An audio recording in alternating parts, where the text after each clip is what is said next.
स्वागत है आप सभी साथियों का आपके अपने YouTube चैनल एग्री यूनिक पर। आज के इस वीडियो में हम चर्चा करेंगे रेशे वाली फसल कपास के बारे में। जो भी स्टूडेंट्स चैनल पर नए आए हैं वो पुराने वीडियोज चैनल को विजिट करके देख लेंगे। वीडियो पसंद आए तो उन्हें लाइक कर दीजिएगा, चैनल को सब्सक्राइब कर लीजिएगा और साथ ही बेल आइकन भी प्रेस कर दीजिएगा जिससे नए नए वीडियोज़ के नोटिफिकेशन आप तक पहुँचते रहें।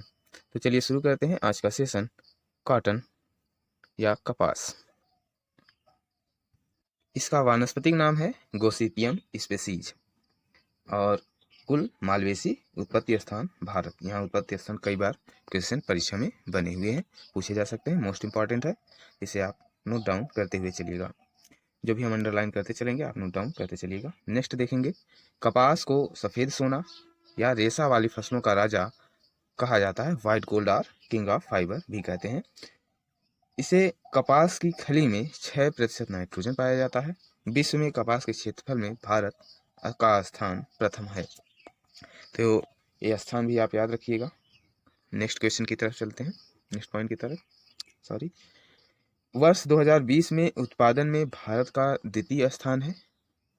जब 2020 में डाटा लिया गया तो भारत का द्वितीय स्थान था और प्रथम स्थान चीन का और यूएसए का तीसरा स्थान था। नेक्स्ट है, कपास दिवस निष्प्रभावी पौधा है, यानी यह तीनों मौसम में उगाया जा सकता है। डे न्यूट्रल प्लांट है, C3 प्लांट है, तो इसे भी आप नोट डाउन कर लीजिएगा। नेक्स्ट है, भारत में उत्पादन व क्षेत्रफल में गुजरात राज्य का प्रथम स्थान है। तो भारत में किसका है, तो गुजरात राज्य का प्रथम स्थान है और विश्व में भारत का प्रथम स्थान है उत्पादन और क्षेत्रफल में। नेक्स्ट है, राजस्थान में उत्पादन व क्षेत्रफल में हनुमानगढ़ जिला का प्रथम स्थान है। कपास की रुई की एक गांठ का वजन 170 किलोग्राम होता है। यहाँ से प्रश्न बनते हैं, मोस्ट इंपॉर्टेंट पॉइंट है।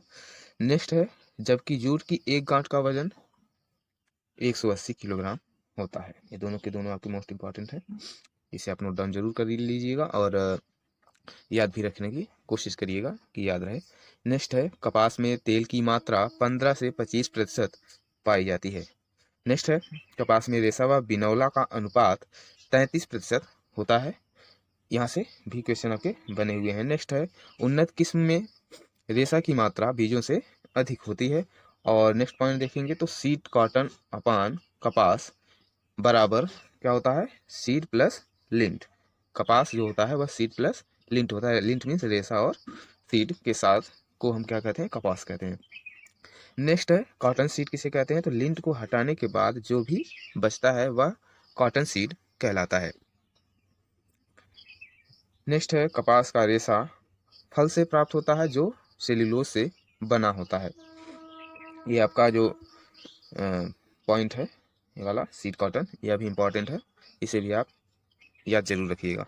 नेक्स्ट है, रेशा बीज भित्ति की बाहरी वृद्धि होती है। नेक्स्ट पॉइंट है, कपास के लंबे रेशों को लिंट व छोटे रेशों को फज कहा जाता है। इसको भी आप नोट डाउन कर लीजिए। नेक्स्ट पॉइंट है, बुआई से पहले कपास के बीजों से फज हटाने एवं बीजों को मुलायम करने के लिए H2SO4 अम्ल 1 अनुपात एवं 10 अनुपात में बीज काम में लिया जाता है। इससे अंकुरण भी अच्छा होता है एवं बीज आवरण में पाई जाने वाली व्याधियों के जर्म एवं कीट आदि भी नष्ट हो जाते हैं। तो H2SO4 का इस्तेमाल हम करते हैं 1:10 के अनुपात में बीज में, जिससे क्या होता है कि कीट एवं व्याधियां भी नष्ट हो जाती हैं और साथ ही अंकुरण भी इसका अच्छा होता है और आसानी से कपास भी बीजों से अलग हो जाते हैं। नेक्स्ट है, कपास के पौधों में फूलों को स्क्वायर तथा फलों को डोडा या बॉल कहा जाता है। यहाँ से भी क्वेश्चन बने हुए हैं, तो आप इसे भी याद जरूर रखिएगा। नेक्स्ट है, कपास की शाखाएं ब्रांचेज कितनी हैं, तो कपास में 2 प्रकार की शाखाएं पाई जाती है। पहला है मोनोपोडियल, दूसरा है सिम्पोडियल। मोनोपोडियल शाखाएं क्या होती हैं, तो वानस्पतिक शाखाओं को मोनोपोडियल शाखा कहते हैं। और सिम्पोडियल क्या होता है, तो एक कपास में प्रजननी शाखाएं हैं जिन पर फल लगते हैं। तो सिम्पोडियल आपका मोस्ट इंपॉर्टेंट हो जाता है। यहाँ से क्वेश्चन बने हुए हैं, दोनों आप नोट डाउन जरूर करिएगा। नेक्स्ट टॉपिक की तरफ चलेंगे, तो परागण इसमें किस प्रकार का होता है, तो कपास में बहुधा पर परागण होता है, तो इसे बहुधा पर परागित फसल कहते हैं। इसमें परागण मधुमक्खियों के द्वारा होता है, यानी एंटेमोफिलस होती है। नेक्स्ट है, EH4 विश्व की पहली संकर किस्म है जिसे सीटी पटेल ने गुजरात में 1970 में विकसित किया था। मोस्ट इंपॉर्टेंट क्वेश्चन यहाँ आपका है, यहाँ से कई बार क्वेश्चन परीक्षा में पूछा गया है और इसे आप नोट डाउन करते हुए चलिएगा। नेक्स्ट देखेंगे कपास का वर्गीकरण, यहाँ से भी क्वेश्चन आपके बनते हैं तो इसे आप ध्यान से देखिएगा। नेक्स्ट है देसी कपास, पहला इसका वर्गीकरण में पहला वर्गीकरण क्या है, देसी कपास है जिसका 2n बराबर 26 होता है, यानी गुणसूत्र कैसा होता है, द्विगुणित गुणसूत्र होता है, गुणसूत्र संख्या बराबर 2n बराबर 26। पुराने विश्व की कपास भी यह कहलाती है, देसी कपास को पुराने विश्व का कपास भी कहते हैं। और इसमें कौन कौन सी आती हैं, तो गोसिपियम आर्बोरियम और गोसिपियम हर्बेसियम, दो प्रकार की आपकी कपास आती हैं। नेक्स्ट है अमेरिकन कपास, इसका दूसरा वर्गीकरण है अमेरिकन कपास के रूप में किया गया है। यह कैसी किस्म है, तो चतुर्गुणित है और 2n बराबर इसका 52 होता है। इसे नए विश्व की कपास के नाम से जाना जाता है। इसमें पहला है गोसिपियम हिस्टुटम, दूसरा है गोसिपियम बार्बाडेंस। गोसिपियम हिस्टुटम को अमेरिकन कपास और गोसिपियम बार्बाडेंस को इजिप्शियन कपास के नाम से जाना जाता है, लेकिन ये दोनों के दोनों किस्में आते हैं अमेरिकन कपास के वर्गीकरण में आते हैं। तो ये क्वेश्चन जो है आपका वर्गीकरण का मोस्ट इंपॉर्टेंट है, ये दोनों आप नोट डाउन करते हुए और याद जरूर रखिएगा, यहाँ से क्वेश्चन बने हुए हैं। नेक्स्ट है मृदा एवं वायु, सॉइल एंड क्लाइमेट की बात कर लें तो उष्ण जलवायु का पौधा है और मई जून में बुआई के लिए सबसे उपयुक्त होता है। भारत में 96% क्षेत्र पर हिस्टुटम प्रजाति व उसके संकर उगाए जाते हैं। तो यहाँ से भी आपके कई बार क्वेश्चन बने हुए हैं। नेक्स्ट है मृदा क्ले, यानी चिकनी मृदा या काली कपास मृदाएं सर्वोत्तम होती हैं। जलोढ़ मृदा में भी खेती की जाती है। सबसे उत्तम कौन सी मृदा होती है इसके लिए, काली मृदा। इसका जो भूमि का pH होना चाहिए वो 5.5 से 8.5 के बीच होना चाहिए, ये इसकी उचित है। इसकी खेती के लिए तापमान की बात करें तो बीज अंकुरण के लिए 16 डिग्री सेल्सियस से अधिक होनी चाहिए और वानस्पतिक वृद्धि के लिए 21 से 27 डिग्री सेल्सियस के बीच में और फल पकते समय 27 से 32 डिग्री सेल्सियस तापमान होना चाहिए। ये तापमान भी पूछा जा सकता है, पूछा भी गया है। नेक्स्ट है वेराइटी, वेराइटी में अगर देसी कपास की किस्मों के बारे में हम बात करें तो पहला है लोहित, जो सूखा सहनशील लाल रंग का पौधा होता है, 10 से 12 क्विंटल प्रति हेक्टेयर इसकी उपज होती है। नेक्स्ट है दिग्विजय, प्रताप कृषि वन, असिंचित क्षेत्र के लिए प्रताप कृषि वन सर्वोपयुक्त होता है। नेक्स्ट है गिरनार, अगला है RG8। तो ये सारे के सारे आप याद रखिएगा, यहाँ दिग्विजय कई बार पूछा जा चुका है। नेक्स्ट है अमेरिकन किस्में, अमेरिकन किस्मों की बात करेंगे हम तो बीकानेरी नरमा 160 से 180 दिन में पककर तैयार हो जाती है। राजस्थान, पंजाब, हरियाणा के शुष्क क्षेत्रों के लिए सर्वोपयुक्त होती है। नेक्स्ट है गंगानगर अगेती, सुजाता, सुजाता कई बार क्वेश्चन बना हुआ है। सुवीन RS89, ये RS से विकसित है। RS89 जो है आपको कहाँ से विकसित है, तो ARS से विकसित है और सिंचित क्षेत्र के लिए उपयुक्त होती है। नेक्स्ट है RS 2013, RST 875, RST 9। कुछ वेराइटियां हैं, महत्वपूर्ण वेराइटियां हैं, इसे आप याद जरूर रखिएगा या नोट डाउन कर लीजिएगा या स्क्रीनशॉट भी ले सकते हैं।